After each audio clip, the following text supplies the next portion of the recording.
Kenapa tak tidur lagi? Ha?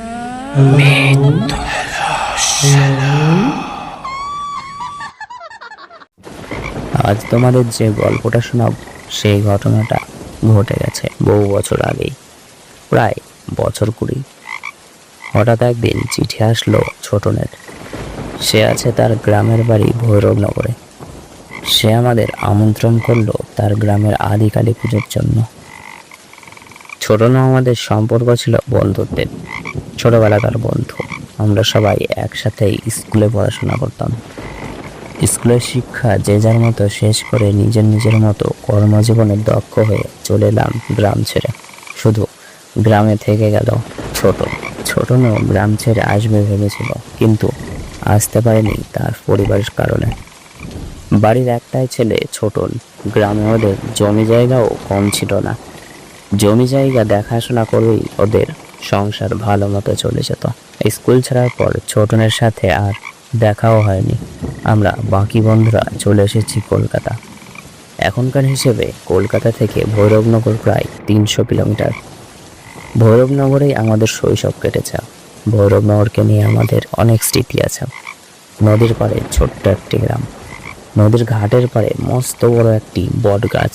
গাছের ঠিক নিচেই ছিল মদলদার চায়ের দোকান। সেই চায়ের দোকানে আমাদের বন্ধুদের আড্ডা জমতো রোজ সন্ধ্যাবেলা। দোকানের পাশে নদীতে জেলেরা মাছ ধরতে যেত। আমরা প্রায়ই এসে মাছ ধরা দেখতাম। নদীর ঘাট পার হয়ে কিছুটা গিয়ে উত্তর দিকে ছিল অনেক পুরনো একটি শ্মশান। ঘাট পার হয়ে 2 ক্রোশ পার করে হাট বসত। সেখানেই গ্রামের সকলে কেনাকাটা করতে যেত। যানবাহনের কোনো পদ্ধতি ছিল না। গরুর গাড়ি চেপে আবার কেউ কেউ হেঁটেই চলে যেত ঘাট পার হয়ে। গ্রামের এই সমস্ত কথা ভাবতে ভাবতে টেলিফোনটা বেজে উঠল। অরিন্দম কল করেছে। হ্যালো সুফল, হ্যাঁ বল। কেমন আছিস? এই তো ভালো আছি বন্ধু, তুই কেমন? হ্যাঁ আমিও ভালো আছি। আর বলছি অনেকদিন তো দেখা হয়নি, তাহলে আজকে সন্ধ্যাবেলা বাপিদার চায়ের দোকানে একটু দেখা কর না।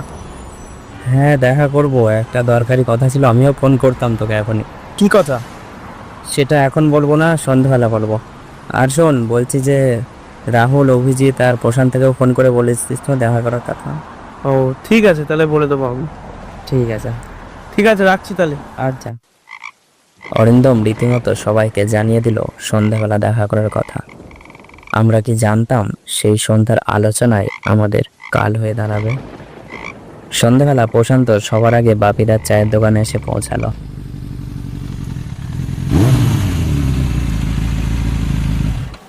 বাপিদা কেমন আছো? হ্যাঁ ভালো আছি, তুমি কেমন আছো? ভালোই আছি। বলছি অরিন্দম, অভিজিৎ, রাহুল, সুফল ওরা কেউ এসছে? না, তোমরা তো এখন দোকানে আড্ডা ছেড়ে দিয়েছো। আসে মাঝে সাঝে আসি। কেন, আসার কোনো প্ল্যান আছে নাকি তোমাদের? হ্যাঁ আজকে আসার কথা আছে তো সবারই। আচ্ছা অনেকদিন পর সেই আড্ডা জমবে। ঠিক আছে, তুমি চা রেডি করতে থাকো। আচ্ছা ঠিক আছে, তোমরা বসো। প্রশান্ত বাপিদাকে কথাটা বলতে না বলতেই রাহুল এসে ঢুকলো। কিছুক্ষণের মধ্যে অভিজিৎ ও অরিন্দমও এসে ঢুকলো। কিরে প্রশান্ত, কেমন আছিস? এই তো ভাই ভালোই আছে। তুই কেমন আছিস? আমি খুব ভালো। তা কেউ আসেনি? না না, এখনো কেউ এসে পৌঁছায়নি। ও দেখ, আসবে কিছুক্ষণ পর ঢুকবে। তা তোর এত লেট হলো কেন? আর বলিস না ভাই, সবই তো জানিস আমার ব্যাপারে। হ্যাঁ আমি তো জানি তোরা কাজ করিস, আমি কাজ করি না। এরকম বলিস না। আরে ভাই হ্যাঁ, তোরা বলেছিস, আমি কখন এসছি। বাকিগুলোর তো এখনো দর্শনই পেলাম না। আসবে দেখ। ফোন টোন করেছিলি ওদের? এই অরিন্দম ফোন করে বললো বাপিদার চায়ের দোকানে দেখা কর আজকে। হ্যাঁ আমি জানি তো, তার জন্যই তো আসলাম। সবাই মিলে সেই আড্ডা হবে। ওই দেখ অভিজিৎ আসছে। অরিন্দম দেখ দেখ, ওরা দুজন দেখ আগেই বসে আছে এসে। হ্যাঁ তোরে, আমরাই তো মনে লেট করে ফেলেছি। আমাদের ভীষণ লেট হয়ে যাচ্ছে, আমাদের বকবে দেখতি। চ চ তাড়াতাড়ি চ, তাদের চল। অনেকক্ষণ ধরে বসে আছে ওরা। হ্যাঁ অভিজিৎ আসতে কোনো অসুবিধা হয়নি তো ভাই? আসতে লেট হয়, নিজের গাড়ি আছে রে ভাই, গাড়ির জন্য। জন্যই তো এত লেট ভাই। তাই তো। না আসার ইচ্ছা ছিল না? এ তো অরিন্দম লেট করছিল, ও বাড়ি থেকে আসতে লেট করছিল, তা আমি তো জানি কুড়ের মেয়ে ভাবটা তুই দেখা। আগে তাড়াতাড়ি বার হয়ে যাবে। ও শুনেও ভালো লাগলো। ভাই কেমন আছিস অরিন্দ? আর ভালো আছি, তুই কেমন আছিস ভাই? এই তো চলে যাচ্ছে মোটামুটি। আর বিন্দু, বউ বাচ্চা সামলাবি সারা জীবন, আমাদের একটু টাইম দে। আর টাইম হয় না রে ভাই, সংসারের চাপে। কোনোদিন তো বলি না, মাসে বছরে একবার হলি, তাও লেটে আসিস। কি আর করবো বল ভাই? তাহলে তো অভিজিৎ বাবু কিছু বলাই যাচ্ছে না। হ্যাঁ, আর তোমার? তুমি তো ভালোই আছো। হ্যাঁ, আরেকজন তো এসে পৌঁছলো না এখন। ওই দেখো সুফল আসছে, দেখ। আরে সব কেমন আছিস রে? ভালো, তুই কেমন? এই আছি ভালো। এত লেট হলো কেন রে? আরে সাইকেলটা একটু খারাপ হয়ে গেছিল, ঠিক করতে সময় লেগে। আমাকে বলতে পারতি, তোকে ড্রপ করে নিতাম। আরে আমি তো তোকে ফোন করিনি না, অরিন্দমকে বললাম ফোন করে দিতে। আমি যদি ফোন করতাম তাহলে তো বলতাম যে আমার বাড়ি হয়ে আসিস। ও অরিন্দম ফোন করলো বলেই তো কি ফোন করতে পারতি। না, ও ফোন করলো, দিয়ে ওকে বললাম যে ফোন করে নে। ঠিক আছে, চ বস। আচ্ছা, বাপিদা চাটা কি রেডি হলো? হ্যাঁ হয়েছে। তা সবাই চলে এসছে তো, চাটা নিয়ে আসো। নিয়ে আসছি নিয়ে আসছি। তো সিগারেট কি দেবো? হ্যাঁ দিয়ে দাও, আগের সেই 1 প্যাকেট সিগারেট। আচ্ছা। সুবল বলছি, যে কথাটা বলবি বলছিলি ফোনে, সেই কথাটা তাহলে বল। হ্যাঁ বলবো, দাঁড়া চাটা আসুক, চাটা খেয়ে নি তারপরে বলছি। তোমাদের চা সিগারেট এখানে থাকলো। ঠিক আছে, ওখানে রেখো।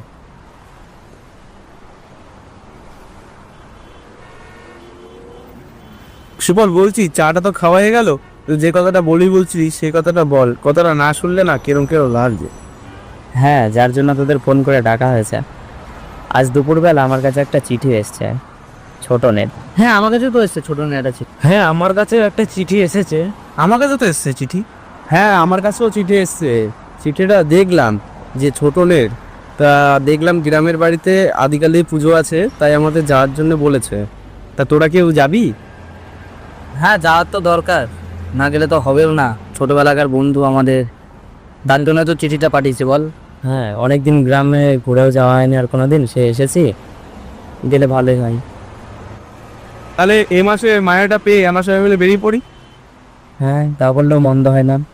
হ্যাঁ, সেটা করলে ভালোই হয়। মাসটা শেষ হয়ে যাবে, মাইনেটা পেয়ে যাবো, কি সবাই মিলে বার হয়ে যাব। হ্যাঁ আমারও সামনের মাসে 15 দিন ছুটি আছে, চ তাহলে ঘুরে আসি, অনেকদিন যাওয়া হয়নি।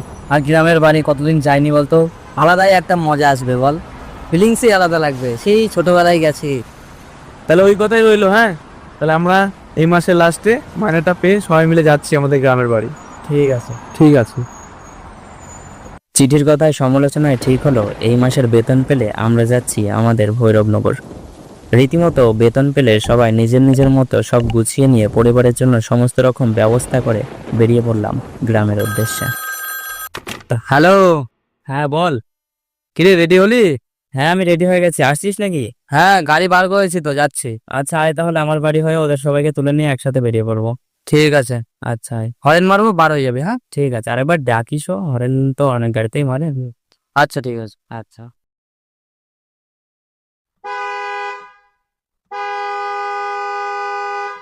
এই সুপল, সুপল। হ্যাঁ নিচে আয়। হ্যাঁ যাই যাই, হয়ে গেছে, দাঁড়া একটু দাঁড়া, যাচ্ছি, হয়ে গেছে। আয় আয় আয়। তাহলে সব গুছিয়ে নিয়েছিস তো? হ্যাঁ আমি গুছিয়ে নিয়েছি। আচ্ছা ঠিক আছে, ওদেরকে ফোন করেছিলি, ওরা সব রেডি আছে? হ্যাঁ ওরা সব রেডি আছে, ফোন করেছিলাম, সব রেডি আছে। সবাই বাড়ির সামনে থেকে তুলে নিতে হবে, বুঝলি? ঠিক আছে, চ যাওয়া যাক তাহলে। সব সবাইকে নিয়ে স্টেশনে পৌঁছলাম। 10:45 আমাদের ট্রেনের সময় ছিল, কিন্তু খানিকের দেরিতে ট্রেনটা মিস করলাম আমরা। তারপর ট্রেনের সময় ছিল 1:05। প্রায় 2.5 ঘন্টা স্টেশনে বসে থাকার পর আমরা ট্রেনে উঠলাম। গ্রামের সব থেকে নিকটে যে স্টেশনটি ছিল, সেই স্টেশনটার নাম রূপনগর স্টেশন, প্রায় গ্রাম থেকে 7 ক্রোশ দূরে। স্টেশন থেকে নেমে গ্রামের ঘাটে যাব সেই উদ্দেশ্যে বেরিয়ে কোনো গাড়িই পেলাম না। সবাই শুধু ওই রাস্তায় যাবে না বলে চলে যাচ্ছে।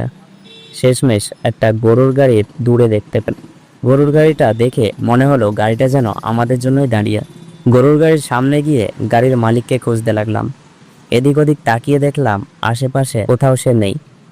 দূরে একটা ছোট্ট কদম গাছের নিচে এক অর্ধবয়স্ক বলা যায় না, প্রায় 50 বছর বয়সী এক লোক বসে বসে তামাক টানছেন।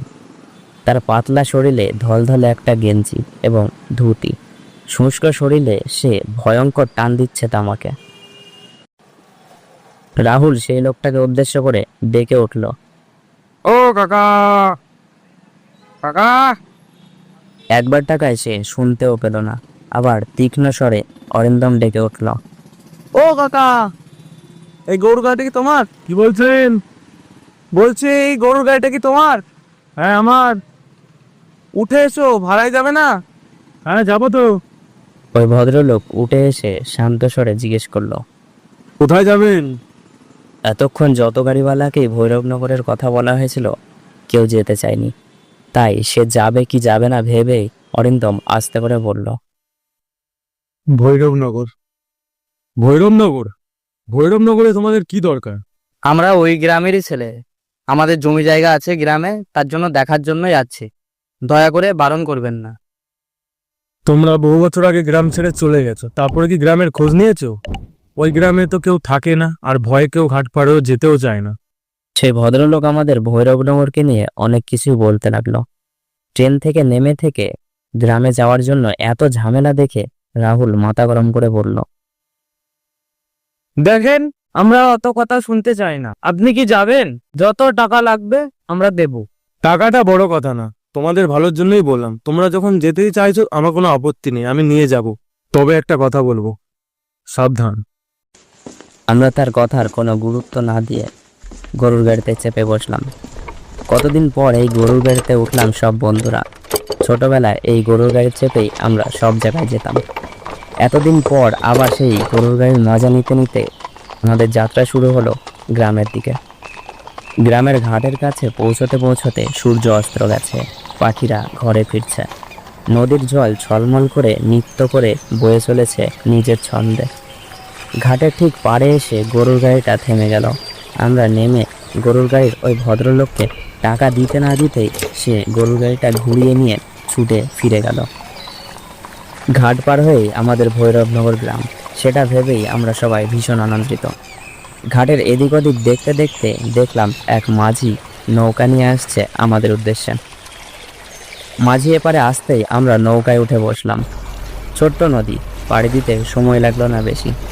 ঘাট পার হয়ে গ্রামের মাটিতে নেমেই আমরা গ্রামের দৃশ্য দেখে অবাক হলাম। গ্রামের আজকের পরিবেশ এবং আমাদের শৈশবের যে পরিবেশ, কোনো পরিবর্তনই পেলাম না। পিছন থেকে এক গেঁয়ো ছোকরা আমাদের দেখে দূর থেকে চেঁচিয়ে উঠল। আমরা চেয়ে রইলাম তার দিকে। সে আমাদের কাছে আসতেই,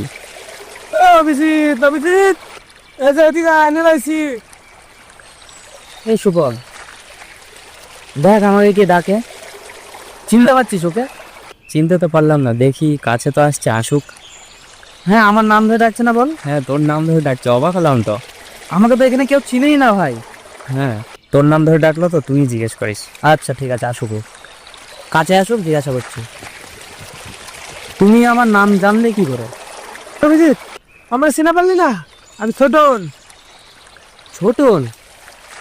তোকে কেমন দেখেছিলাম, কেমন হয়ে গেছিস, দাড়ি গোপ তো বড় বড় করে বলেছিস, তোকে তো চেনাই যাচ্ছে না রে ভাই।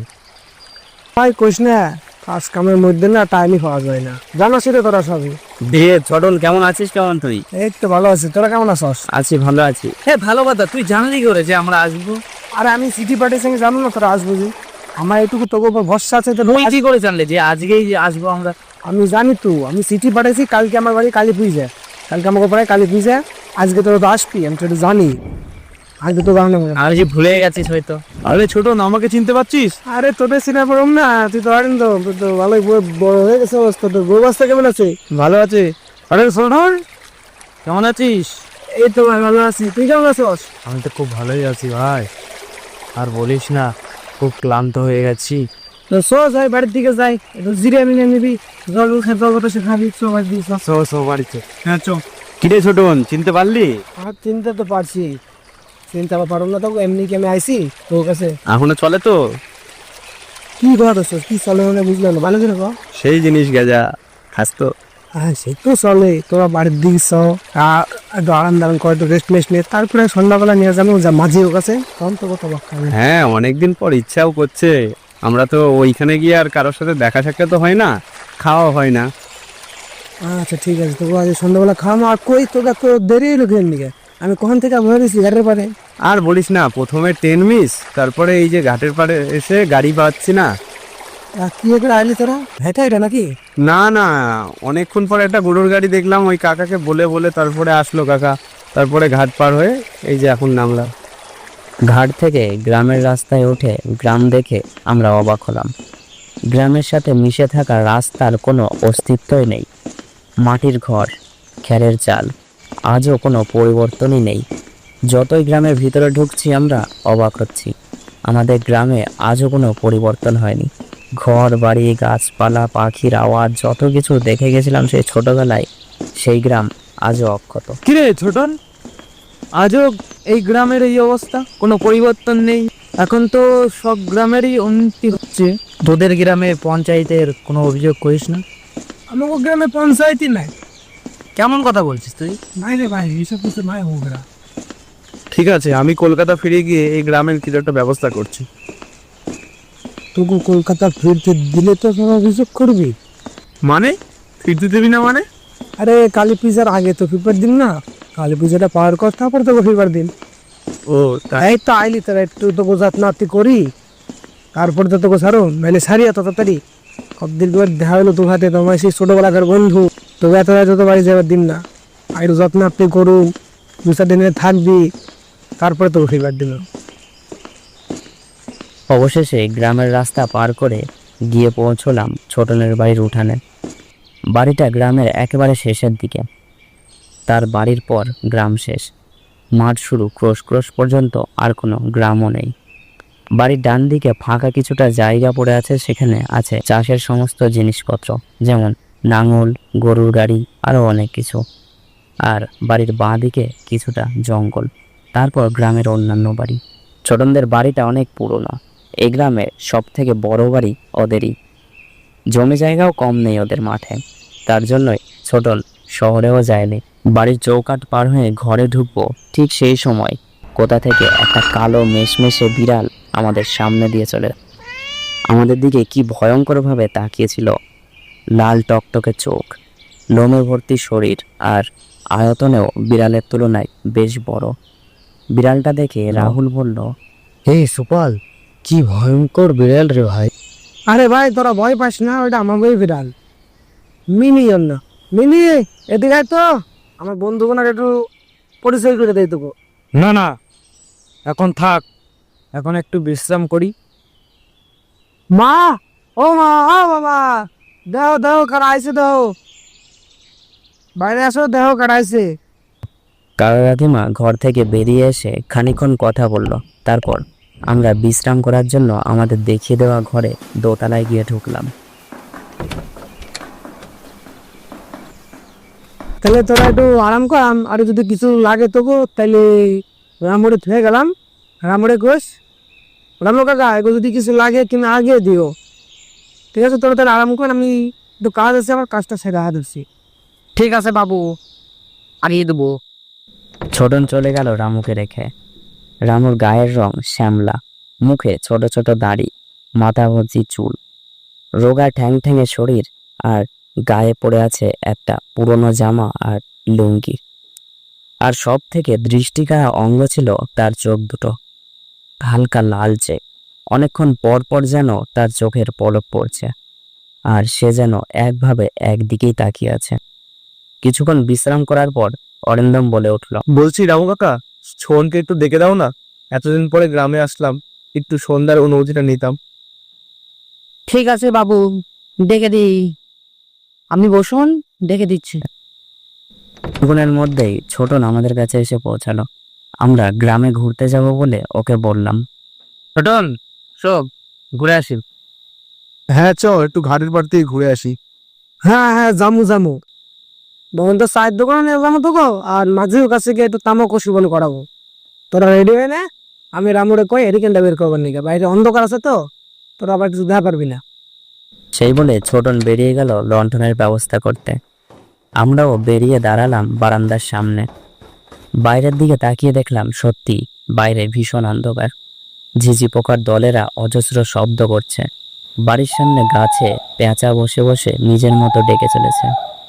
দূর থেকে শোনা যাচ্ছে দু চারটে কুকুরের আওয়াজ। এতদিন পর গ্রামে এসে এই ঘুটঘুটে অন্ধকারকে দেখে ভয় লাগছে সেটা বলতে দ্বিধাবোধ করব না। ইতিমধ্যেই ছোটন আর রামু কাকা দুজনে দুটো লণ্ঠন নিয়ে এসে পৌঁছালো। দেরি করিস না, আবার মাঝিরা চলে যাবে, বুঝলি তো। সব হে ছোটন, মদনদা কি এখনো বেঁচে আছে? কে বাইসে থাকবো না কে? তোরা কি কস? না না, আমরা যখন দেখেছিলাম অনেকটাই বয়স ছিল তো, তার জন্য জিজ্ঞেস করি। আর একটু বয়স হয়েছে, এটা ঠিকই, কিন্তু আমি তোর মরে নাই, বাইসে রয়েছে। সুবল দেখ কেমন অন্ধকার। হ্যাঁ, দারুণ অন্ধকার। আর সোনাকে পোকাগুলোকে দেখ কি সুন্দর লাগছে, দেখ। হ্যাঁ, খুব সুন্দর লাগছে। শহরে এত আলোর থেকে এসে এখানে অন্ধকারটা একটু বেশি লাগছে। হ্যাঁ ঠিক বলেছিস, কিন্তু পেঁচার আওয়াজটা কিন্তু হেভি লাগছে শুনতে। আর গাছের সাইডে গাছগুলোকে দেখ, ভয়ঙ্কর লাগছে না একটা? এ ছোটন, তাড়াতাড়ি চো ভাই, ভীষণ অন্ধকার। আরে আমি আছি তো, তোকে ভয় কিসে? তাড়াতাড়ি চো ভাই। সামনে অত রাইট রাখতে থাক, দেখ ওই তো বন্ধুরা আয়া করছি মদনদার চায়ের দোকান, ওইটা সামনে যে লণ্ঠনে আলোটা জ্বলা দিচ্ছে, ওইটাই মদনদার চায়ের দোকান। তাড়াতাড়ি কি রে ছোটন, আমি অবাক হচ্ছি, সবটা আগের মতনই আছে। মৃত্যু গ্রামের আবার কি পাল্টাইবো ক? কি বললি? কইলাম যে আমার গ্রামটা তো অনেক দূরে না, এমনি এখন একটা পরিবর্তন হয় নাই, এটাই কইলাম। তাই বল। মদন দা কেমন আছো? ভালো আছি। বলছি একবার সিঙ্গা পাল্লা? না তো, এদের তো চিনতে পারলাম না। আরে সেই যে ছোটবেলায় তোমার দোকানে বসে একসাথে আড্ডা মারতাম, অভিজিৎ, রাহুল, প্রশান্ত, অরিন্দম, সুফল, এগুলো চিনা পারো নাই? ও, এরা এরা তো বড় হয়ে গেছে, এরা থাকে কোনে? আরে এরা শহরের বাবু হন, শহরে এখন চাকরি বাকরি করে। আইসে কাল যে কালী পূজা না আমার গ্রামে, এই চিঠি পাঠাইছিলাম, এমনি কাজ আইসে কালী পূজা দেন নাকি। হ, এবার চিনছি। বেশ বেশ, রন্দা কেমন আছো? ভালোই আছি। তোমরা আসলে ঠিকই, কিন্তু বড্ড দেরি করে। আমাকে চিনতে পারছো তো? হ্যাঁ, চিনতে পারছি। তুমি আগের মতোই তো আছো মদনদা, একটু পাল্টাওনি। আছি কোনো রকমে। ভালো তো এখন? ভালোই আছি মোটামুটি। চল তাহলে মাঝির কাছে যাই।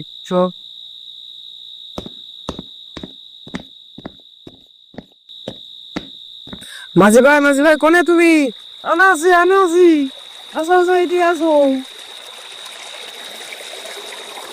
ছোটন মাইনি কেমন আছো? এই তো মাঝি ভাই ভালোই আছি। ওই তো তামাক আছে নাকি তোমার কাছে? আছে, এদিকে আসো। এই যে আমার শহর থেকে বন্ধুগুলো আসছে, একটু তোমার সাথে তামাক সেবন করবো। আসো নিয়ে আসো হ্যাঁ চল। শহর থেকে আসছো তোমরা, তোমাদের কি বাসে বসে জুইতে হইব? হ্যাঁ জুত হবে, আমরা তো আগে গ্রামেই থাকতাম, মাসে বসা আমাদের অভ্যাস আছে। আচ্ছা বসো। কি ভাই তো কড়া ফেরা বানিয়ে বুঝলা তো? আচ্ছা ভালো আছি। অনেকখানি তামাক বানিয়ে জাগিয়ে অভিজিতের হাতে তুলে দিল। অভিজিৎ পরপর 2 টান মেরে ফিল্মটা বাড়িয়ে দিল আমার দিকে। তারপর আমি খেয়ে প্রশান্ত আর ছোটনের হাতে বাড়িয়ে দিলাম। মাথাটা ঝিম ধরে গেল ছোটন, আমার না ভাই খুব অস্থির লাগছে, নেশা হয়ে গেছে আমার। আরে এত তাড়াতাড়ি নেশা হয়ে গেল? 2টা টান দিলি তাই নেশা হয়ে গেল তোর? আমার তো অভ্যাস নেই ভাই খাওয়ার। রীতিমতো ছিলিম ঘুরে আবার অভিজিতের হাতে পৌঁছালো। আবার একটা মেরে অনেকখানি ধোয়া বার করে অভিজিৎ বলল, আমি আর নেবো না, আমার বড্ড নেশা হয়ে গেছে। নে সকাল তুই নে। আরে টান, এইটুকু খেয়ে নেশা হয়? ওরা তো খাচ্ছে। তুই তো আর খাস না, তুই কি করে জানবি চোদনটা? আমি খাওয়ার চেষ্টাও করি না। হে ছোটন, তোরা বস, আমি না বাথরুম করে আসি।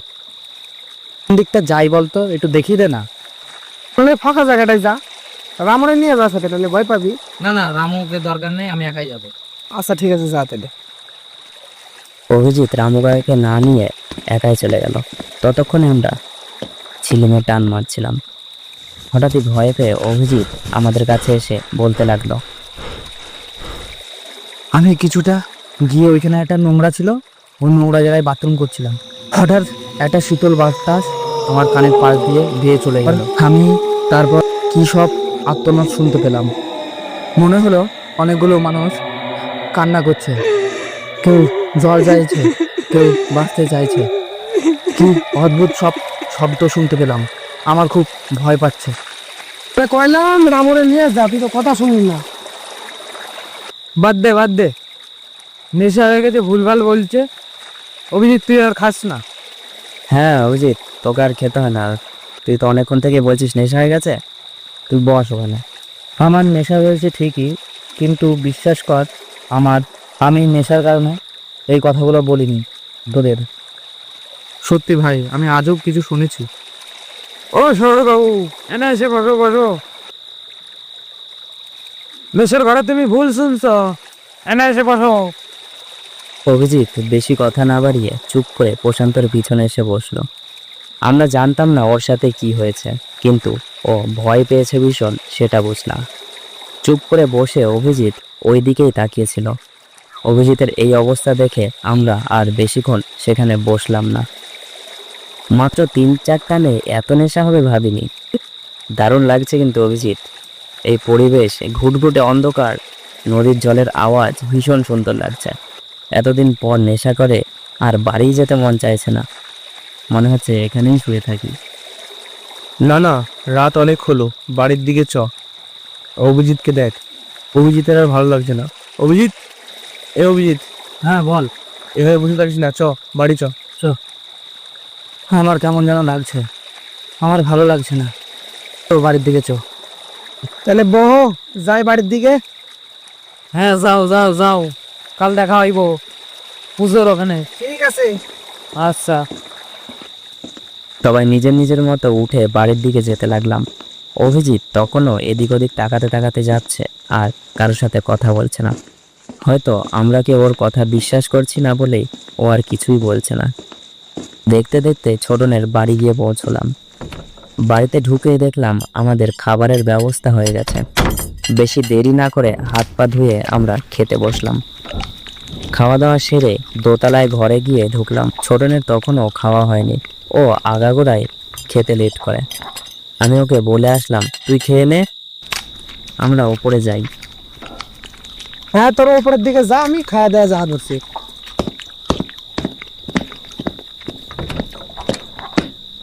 ঘরে ঢুকে অভিজিৎ ঘরে রাখা জগ থেকে যতটুকু জল ছিল শেষ করে শান্তস্বরে বলল, তোরা বিশ্বাস কর, আমি কি সমস্ত আওয়াজ শুনেছিলাম ওখানে, আমার এখনো অস্থির লাগছে। আমরা তো ওখানেই ছিলাম, তুই আমাদের থেকে কতটাই দূরে গেছিলি বল? আমরা তো কিছু শুনিনি। বাদ দে, তুই ভুল শুনেছিস। রাহুল কথাটা বলেই জগটা হাতে নিয়ে দেখলো জগে জল নেই। অভিজিৎ সব জলটুকুই খেয়ে নিয়েছিল। আরে যা, জল তো নেই। তাহলে তুই গিয়ে একটু জলটা নিয়ে আয়, গলাটা না ভীষণ শুকিয়ে গেছে, রাতেও তো লাগবে আবার। রাহুল নিচে জল আনতে গিয়ে কাউকে দেখতে পেল না। হয়তো সবাই খাওয়া দাওয়া সেরে ঘরে ঢুকেছে। বারান্দায় লণ্ঠনটা জ্বলছে। লণ্ঠনের ঠিক পাশে জলের পাত্র ছিল। জল ভরতে ভরতে রাহুলের নাকে কেমন যেন একটা গন্ধ ঢুকলো, বিশ্রী গন্ধ। কাঁচা মাংস ঘাটাঘাটি করলে যেমন গন্ধ হয়, ঠিক সেমন গন্ধর সাথে আজব আওয়াজ রাহুলের কানে এসে ঢুকলো। রান্নাঘরের দিক থেকে আসছে আওয়াজটা। এমন গন্ধ, এমন আওয়াজ রাহুলকে রান্নাঘরের দিকে যেতে বাধ্য করলো। রাহুল রান্নাঘরের দিকে এগিয়ে গেল। তারপর রাহুল যা দেখলো, রাহুল সেটা কল্পনাও করতে পারেনি। রাহুল দেখলো রান্নাঘরে দরজার দিকে পিছন দিয়ে রামু কাকা কাঁচা মাংস ভীষণভাবে চিবিয়ে চিবিয়ে খাচ্ছে। এতক্ষণ ভিডিওটা দেখার জন্য আপনাদের অসংখ্য ধন্যবাদ। আমাদের ভৈরবনগরের রহস্য ভিডিওটা আপনাদের কেমন লাগলো অবশ্যই কমেন্ট করে জানাবেন। আর আমাদের মাই স্টোরি অফ ডেথ চ্যানেলটিকে সাবস্ক্রাইব করে দেবেন।